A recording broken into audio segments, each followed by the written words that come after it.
Effectively, what the courts say is that their job is to ensure that when they make their determination, that they have made proper provision for both parties to the marriage and any dependent children.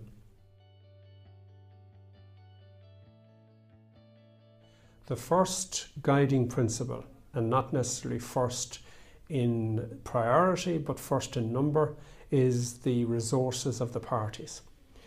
As a matter of common sense, a court has to look at what assets both parties have and whatever responsibilities they have arising out of those assets. And when they use the term assets, they talk about financial resources.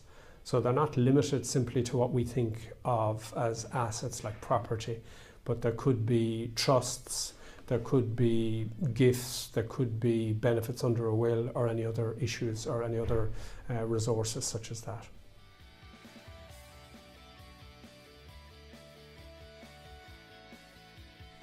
The other side to financial resources are the needs of the parties, and the court is obliged to take into account the needs of the parties. Now, bear in mind that the parties can be the husband, the wife, or dependent children, and any other dependents. And the needs, what we commonly see as a needs list, would be a statement of affairs, and the statement of affairs, like any kind of financial statement, will have the plus side, which is the income and the assets, and the minus side, which is the liabilities or outgoings. So in an awful lot of cases, in fact in almost every single case that you're dealing with, you'll always look to the client to give you details of what exactly their requirements are, what their outgoings are, what they have to pay out, or what they're obliged to pay out, and this has to be taken into account by the court.